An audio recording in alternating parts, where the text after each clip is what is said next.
Hey Dunchbags, what's going on? It's Landon Remixes here. I have emo hair, so I'm going to go ahead and fix that right now. And it is finally time for a review of the debut album from Essenger, After Dark. Jeff Simpson, aka Essenger, is an all-around electronic music artist known for simultaneously being a vocalist, a producer, and a performer.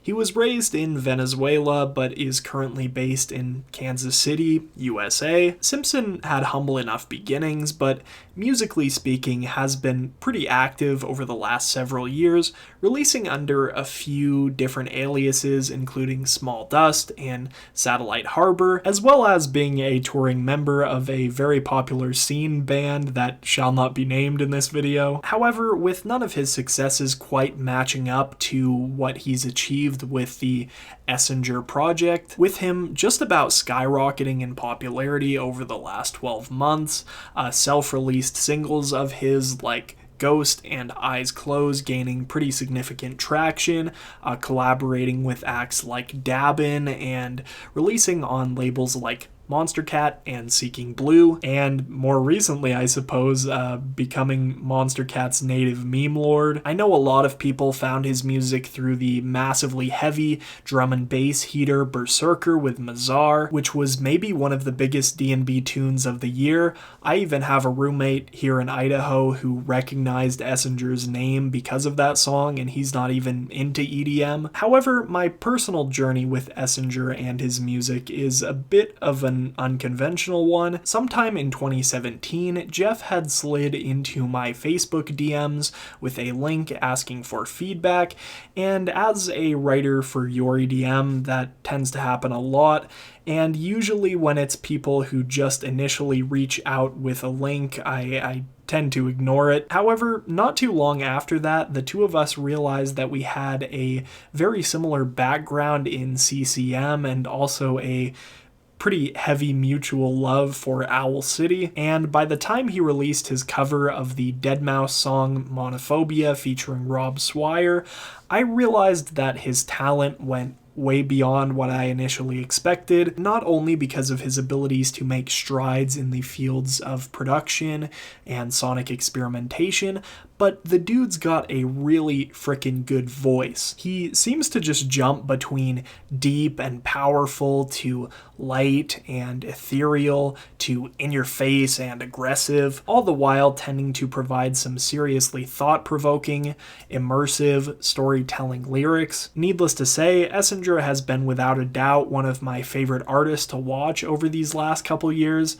Dissolve was my favorite song that released in 2019, even though I didn't place it number one on my top 10 tunes of the year video just because I felt like something more EDM deserved the number one spot. When Jeff told me he was working on an album, I was of course very excited about it as someone who reviews electronic music albums. Admittedly, I did take part in the feedbacking process of this album, but I tried my best to kind of stay away from the thematic side of the songs I was being sent just because I wanted to kind of wait to experience the album in a full context before I made any judgments in that regard. And I'm kind of glad I took that route in my listening experience of this album, kind of trying to avoid the singles as much as I possibly could too. I feel that After Dark is much, much greater than the sum of its parts.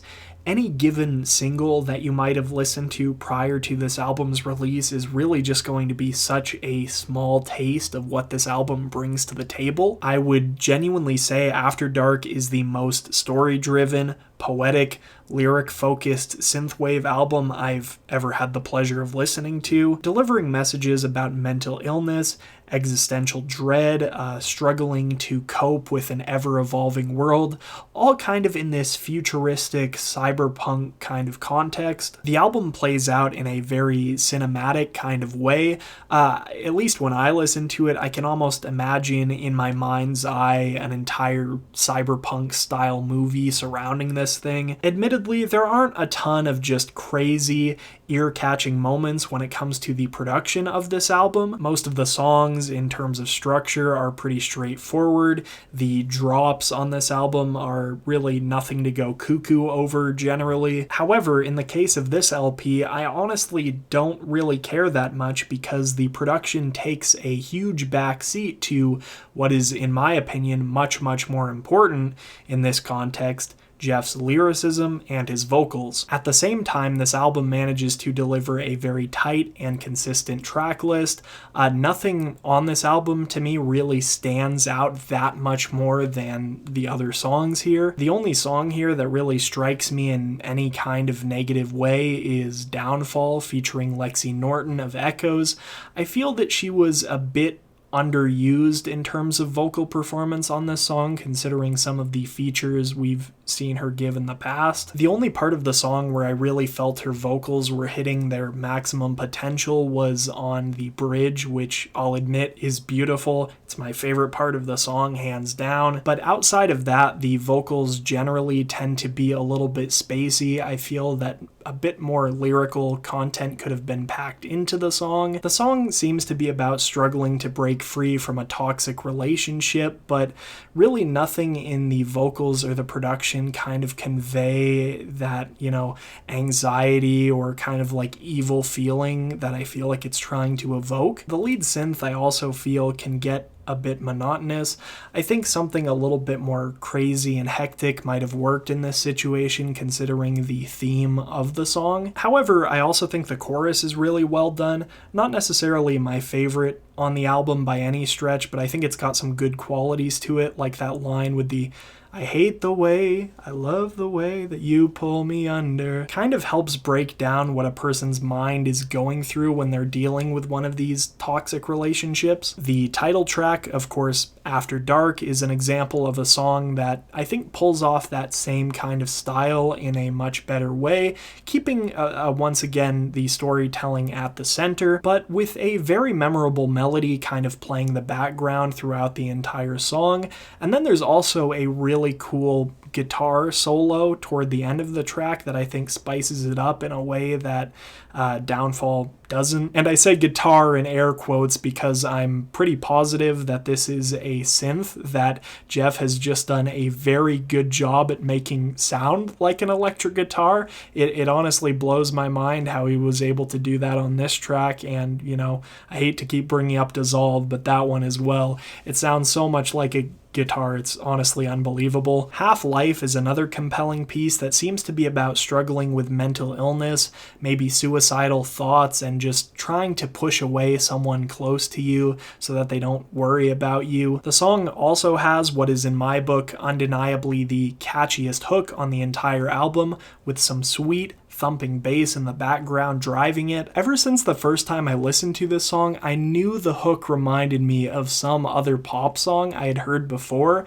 and I kept thinking it was Taylor Swift, and I didn't know why, and it took me so long to realize it's Wildest Dreams. Now I'm begging you to slow down, just leave me alone now, standing in a nice dress, staring at the sunset, babe. It's not a bad thing, it's just so funny to me. The song Exopolitan follows a very similar strand of lyrics. I'm nothing, I'm dead inside, forget my name and let me go. Though this time with some tasteful vocoder applied to the vocals and a much more energetic EDM influenced instrumental. Definitely heavy on the electro house influence in particular. I can certainly hear some Justice and Daft Punk vibes throughout the song, though it has some interesting textures in it that make it a compelling piece on its own. Empire of Steel featuring Scandroid is fittingly the most cyberpunk song on this entire album.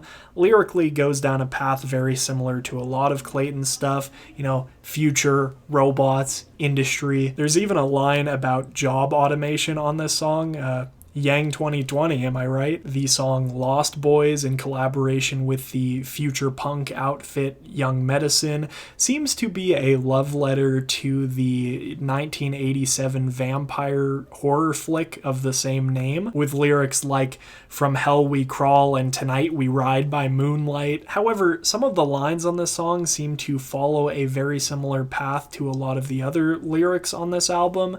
Mental illness, anger, maybe lashing out at someone who's been a hurtful presence in the past with, lines like, "Save yourself, you'll burn in hell for what you've done but never die." And the instrumental is equally as aggressive, very heavy, very metal influenced. Sonically, it's undeniably one of the most different tracks on After Dark, but it doesn't honestly stick out like a sore thumb either. It feels like it belongs on this album, and Blood Moon is just this absolutely amazing atmospheric closer to the album. Does a really good job of weaving in little pieces of every single song on the album that came before it, and the world building in this song is just mwah. Makes me feel like I'm about to face down Dracula himself in front of his castle from Castlevania with the blood moon high in the sky. Great chorus, and overall just such a satisfactory conclusion to this album.